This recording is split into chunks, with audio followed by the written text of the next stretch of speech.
visiter un peu l'histoire des SAP, parce qu'en réalité, l'histoire des SAP se résume à deux grands enjeux majeurs.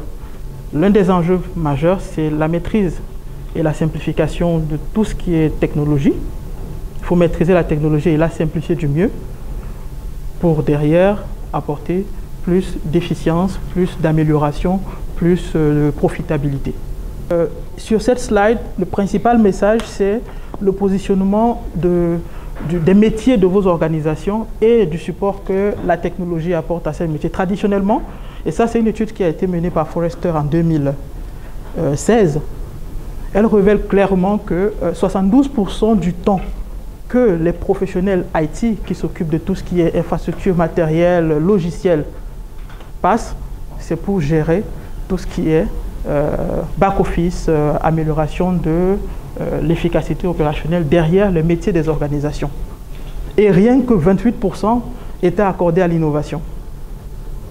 Ça, c'est la réalité de 3/4 des organisations, notamment dans nos régions.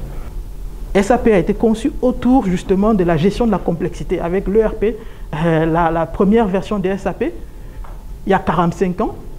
Et ça a évolué en fonction des besoins des organisations qui ont vu leurs besoins partir du souci de maîtriser la donnée et les flux, dont les transactions, depuis l'acheteur jusqu'à celui qui vend, en passant par la maintenance, la production, la finance, la comptabilité, les ressources humaines, avec la transaction. Je vais vous montrer un écran SAP de l'époque 91 et vous allez voir un écran SAP de 2015 avec ce qu'on a appelé HANA, qui est la plateforme vers laquelle on a évolué. Donc jusqu'ici, je m'attelle à vous montrer que le monde change, les besoins et les problématiques des organisations, quelles qu'elles soient, changent parce qu'elles poursuivent deux objectifs majeurs.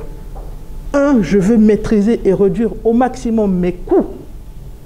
Deux, je veux accélérer ma vitesse de capture des opportunités de marché pour être compétitif et améliorer mes marges. Donc SAP, dans son évolution, a le souci justement de doter les organisations d'une logique d'intégration totale avec, en plus, et grâce à la puissance de l'outil qu'il y a derrière, qui est le moteur, la plateforme HANA, S/4HANA, c'est de donner la vitesse de collecte, de traitement, d'analyse et de publication de la donnée dans un langage qui parle à vos différents profils d'utilisateurs. C'est pour ça que désormais, vous avez une unicité de données visualisable en temps réel, depuis la transaction, convertie en information prête à aider le décideur à dire « je vais à gauche ou à droite ». C'est cette logique que vous avez.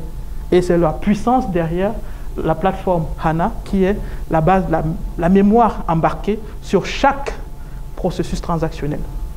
La deuxième chose, c'est tout ce que vous avez autour de l'intégration. Il y a une slide, je vais revenir là-dessus. L'intégration native, totale, depuis le fournisseur du fournisseur jusqu'au client du client, en passant par tout ce que vous avez comme processus opérationnel, processus financier au sein de vos organisations respectives.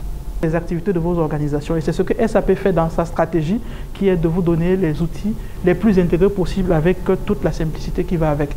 Et donc, en dessous de ça, SAP, qui traditionnellement ne faisait pas ou ne concevait pas les bases de données, je suis là, a développé une base de données qui s'appelle HANA. C'est sur cette plateforme-là, comme les concurrents d'une autre couleur ont été conçus il y a 45 ans autour d'une base de données qui a pris tous les autres aspects de la gestion des organisations. Donc SAP l'a fait pour offrir une puissance de restitution, une puissance d'intégration, une puissance de mutualisation qui permet aux organisations d'avoir des longueurs ou des coûts d'avance dans leurs domaines respectifs. Cette puissance de calcul, elle est embarquée dans S/4HANA.